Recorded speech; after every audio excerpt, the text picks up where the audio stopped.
Hello everyone, कैसे हैं आप सब। मैं प्रीति ढूल टेटगोल चैनल पर आपका स्वागत करती हूं।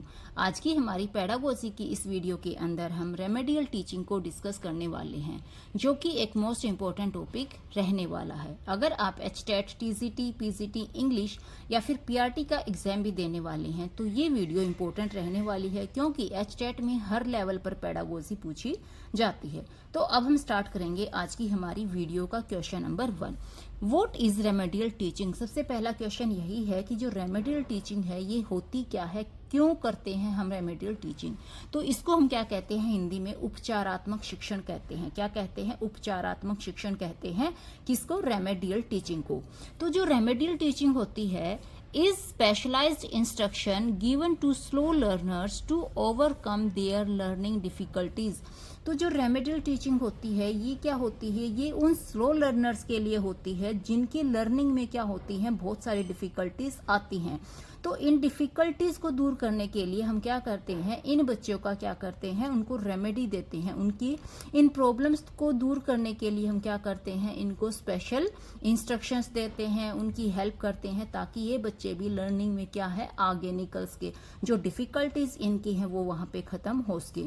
तो रेमेडियल टीचिंग क्या होती है? उपचारात्मक शिक्षण क्या होता है? स्लो लर्नर जो कि चीजों को धीरे धीरे करते हैं या कर ही नहीं पा रहे, तो क्यों नहीं कर पा रहे, उनकी इस डिफिकल्टी को दूर करना ही क्या कहलाता है? रेमेडियल टीचिंग कहलाता है, उपचारात्मक शिक्षण कहलाता है।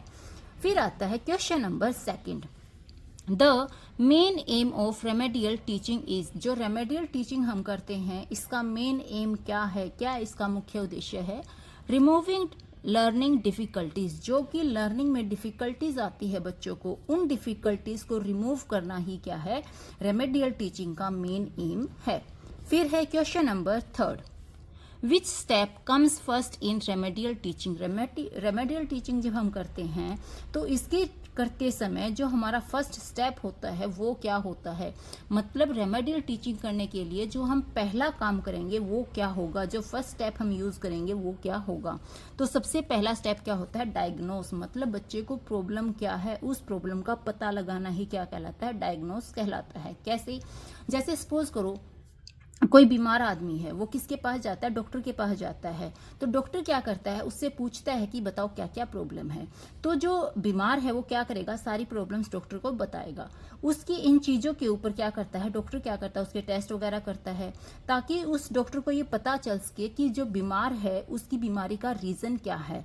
तो ये रीजन पता करना कि उसको क्या प्रॉब्लम है, इसको ही क्या कहते हैं? डायग्नोस कहते हैं। मतलब उसने, डॉक्टर ने क्या किया, उसकी प्रॉब्लम का पता लगाया। तो जो प्रॉब्लम का पता लगाना है उसको क्या कहते हैं? डायग्नोस कहते हैं।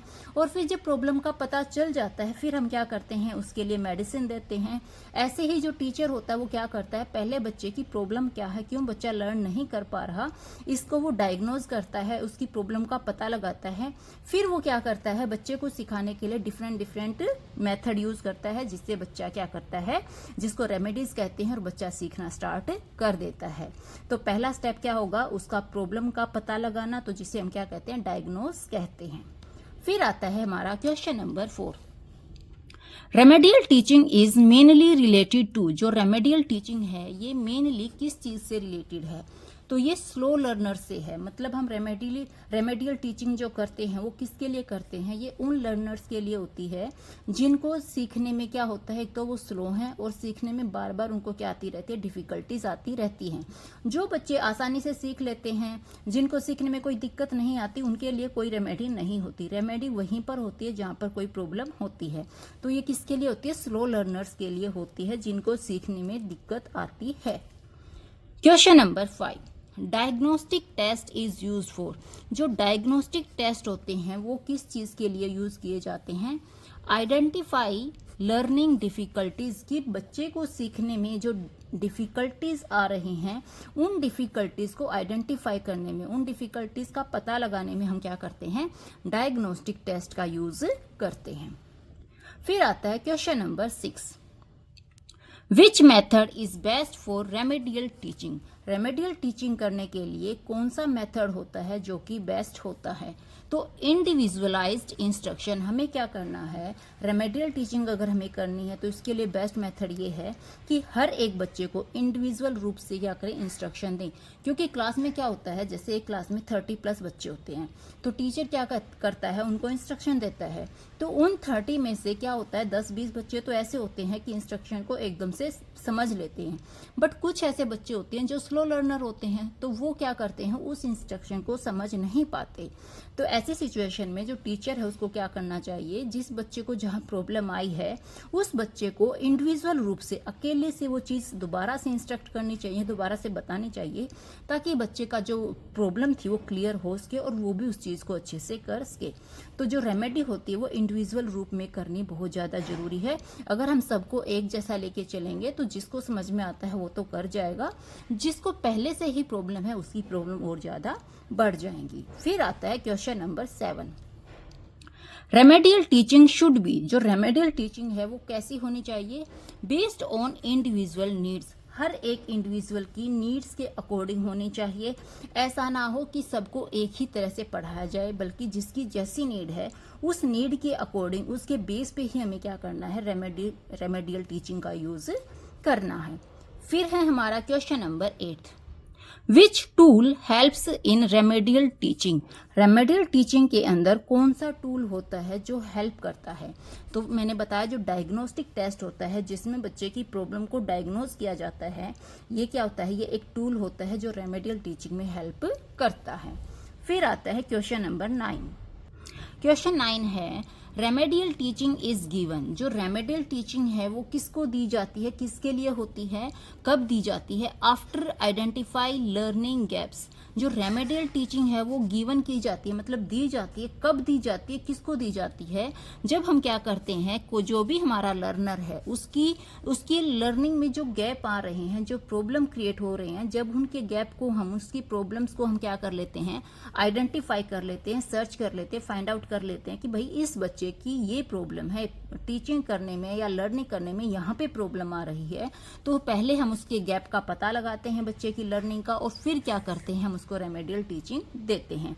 तो जो गैप का पता लगाना है उसको हम डायग्नोज कहते हैं, और जब गैप का पता चल जाता है फिर हम उसको क्या करते हैं, रेमेडी देते हैं।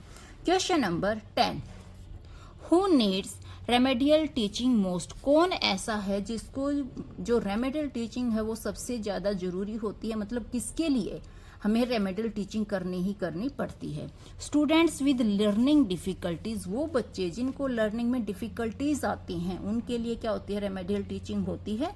जिन बच्चों को कोई दिक्कत नहीं आती, कोई प्रॉब्लम नहीं होता, कोई बैरियर उनकी लर्निंग में नहीं आता, उनके लिए रेमेडियल टीचिंग नहीं होती है। Question number 11, remedial teaching is based on which principle, जो रेमेडियल टीचिंग होती है वो कौन से प्रिंसिपल के ऊपर बेस होती है, मतलब क्या प्रिंसिपल होता है जिसके बेस पर हम रेमेडियल टीचिंग बनाते हैं।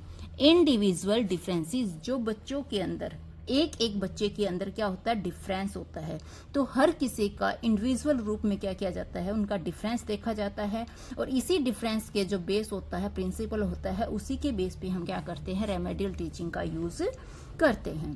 Question number 12, what are steps of remedial teaching, जब हम किसी बच्चे के साथ रेमेडियल टीचिंग का यूज करते हैं, मतलब रेमेडी हम किसी बच्चे को देते हैं, तो उसके स्टेप्स क्या होते हैं, किस तरह से हम रेमेडी करते हैं। तो सबसे पहले जो बच्चे को हम क्या करते हैं, उसकी जो प्रॉब्लम है उसको डायग्नोज करते हैं। जो भी प्रॉब्लम है जो लर्निंग में आ रही है उसको क्या करते हैं, डायग्नोज करते हैं। फिर डायग्नोज करने के बाद हम उसका क्या करते हैं, ट्रीटमेंट करते हैं। क्या करते हैं, ट्रीटमेंट करते हैं, मतलब उसी के अकॉर्डिंग उसको मेडिसिन देते हैं। तो डायग्नोज होने के बाद जब ट्रीटमेंट हो जाता है तो फिर हम क्या करते हैं, बच्चे का इवैल्यूएशन करते हैं, और ये इवैल्यूएशन हमें ये बताता है कि जो रेमेडी हमने बच्चे को दी है क्या वो सही दी गई है या वो गलत है। और कैसे पता चलेगा, अगर हमने डायग्नोज करके ट्रीटमेंट किया और उसका हमारा जो इवैल्यूएशन है वो पॉजिटिव आता है, मतलब बच्चे ने लर्न करना स्टार्ट कर दिया है, तब तो इसका मतलब हमारी रेमेडी है वो तो सही है। बट अगर जो इवैल्यूएशन है वो नेगेटिव नेगेटिव आता है, मतलब कोई रिजल्ट यहाँ पे नहीं निकलता है, इट मीन्स दैट जो रेमेडी हम यूज़ कर रहे हैं वो यूजफुल नहीं है। तो कौन से स्टेप होते हैं? सबसे पहले डायग्नोज करो, फिर ट्रीटमेंट करो, और दोबारा से फिर क्या करना है? इवेल्युएशन करो, पता लगाओ कि जो रेमेडी दी गई है वो सही है या फिर नहीं है। फिर है question number 13।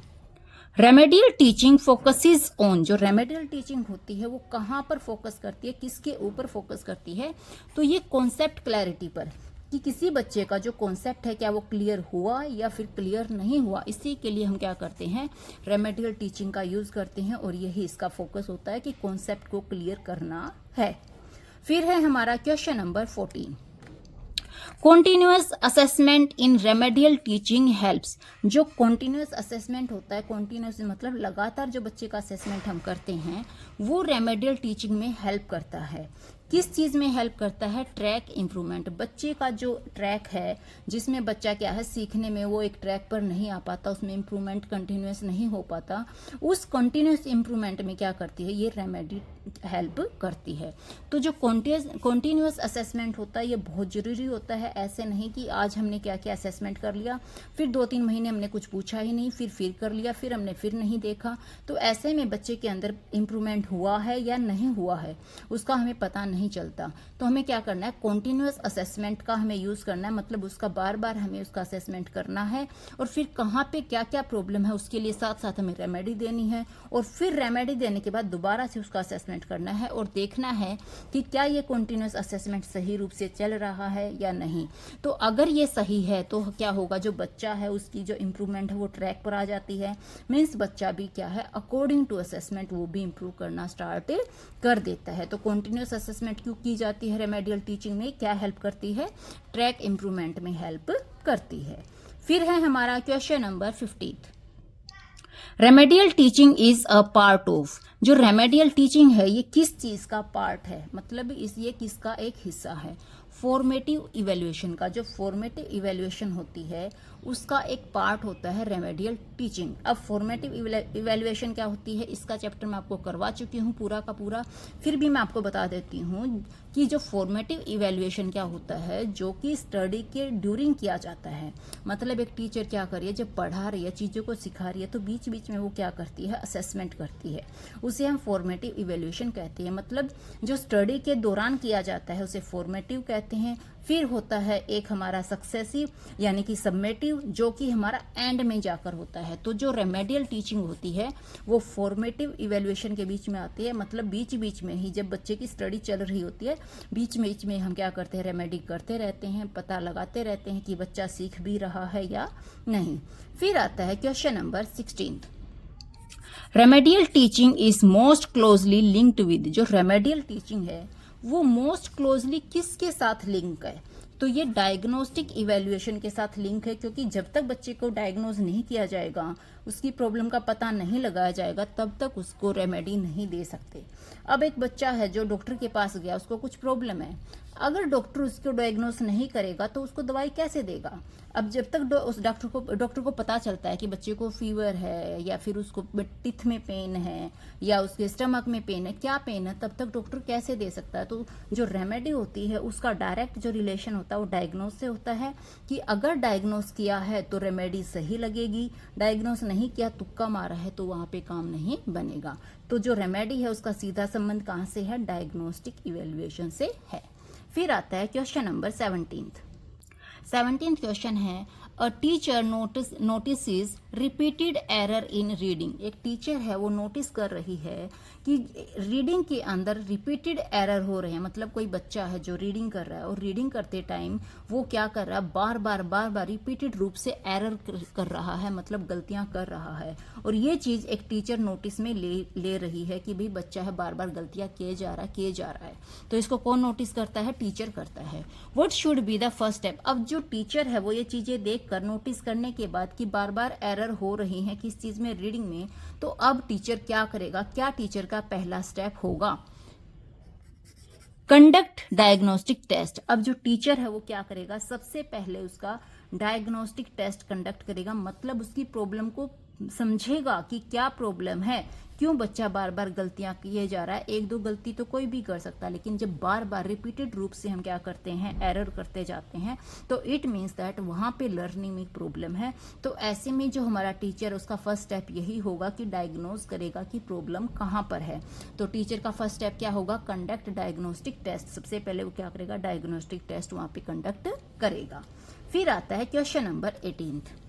Remedial teaching mainly target, जो रेमेडियल टीचिंग होती है इसका मेनली टारगेट क्या होता है, इसका क्या टारगेट है, लर्निंग डेफिशिएंसीज। ये क्या करता है, जो भी डेफिशिएंस है, जो भी कमियां आती हैं लर्निंग के अंदर, उनको क्या करता है, उन डेफिशिएंसी पे काम करता है। तो जो हमारी रेमेडियल टीचिंग होती है इसका क्या टारगेट है, जो भी कमियां हैं लर्निंग के अंदर उस पर वर्क करो और उस कमियों को दूर करो। तो लर्निंग डेफिशिएंसीज में ये क्या होता है, इंप्रूवमेंट लाता है।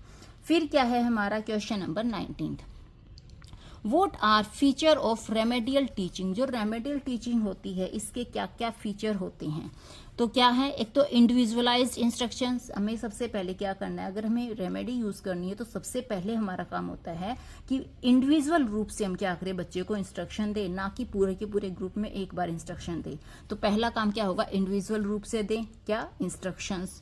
दूसरा, फोकस ऑन वीकनेस। जो बच्चे की वीकनेस है उसके ऊपर फोकस करें कि यहाँ पे प्रॉब्लम है, क्या यहाँ पे वीकनेस में कोई कमी है या कुछ इंप्रूवमेंट है। ये चीज हमें देखनी है कि इंप्रूवमेंट हो रहा है या उसमें और भी कमी आती जा रही है। तो पहला काम क्या करना है, इंस्ट्रक्शन देनी है, लेकिन इंडिविजुअल रूप से देनी है। फिर फोकस रखना है कि जो वीकनेस है क्या उसमें कोई प्रोग्रेस है, क्या वहां पे जो वीकनेस थी वो कम हो रही है, मतलब बच्चा क्या लर्न करना स्टार्ट कर रहा है या नहीं। और फिर क्या करना है, कॉन्टिन्यूअस फीडबैक, मतलब लगातार फीडबैक देते रहना है कि अब ये प्रॉब्लम है, अब ये प्रॉब्लम है, यहाँ पर इंप्रूवमेंट है, यहाँ पर इंप्रूवमेंट है। अगर हम कोई काम कॉन्टिन्यूअस से नहीं करते, मतलब लगातार कोई काम नहीं करते, फीडबैक नहीं देते, बहुत लंबे लंबे टाइम के बाद देते हैं, तो वहां पर जो रेमेडी हम लगा रहे हैं उसका रिजल्ट लगभग नेगेटिव ही आता है। तो हमें क्या करना है, कॉन्टिन्यूअस फीडबैक देना है। तो ये 3 काम करने हैं। सबसे पहले इंडिविजुअल रूप से हमें इंस्ट्रक्शन देनी है, फिर हमें फोकस रखना है कि वीकनेस कहाँ पर है, फिर हमें कॉन्टिन्यूअस फीडबैक देते रहना है और हमें पता लगाना है कि रेमेडी सही है कि नहीं। फिर है question number 20। Diagnostic test help in. जो डायग्नोस्टिक टेस्ट होते हैं वो कहाँ पर हेल्प करते हैं, आइडेंटिफाइंग एरर। एरर कहाँ पर है, इस चीज को आइडेंटिफाई करने में डायग्नोस्टिक टेस्ट हमारी हेल्प करते हैं। Question number 21। Remedial teaching should be. Remedial teaching कैसे होनी चाहिए, चाइल्ड सेंटर्ड होनी चाहिए, यानी बच्चे के अकॉर्डिंग होनी चाहिए, टीचर के अकॉर्डिंग नहीं होनी चाहिए।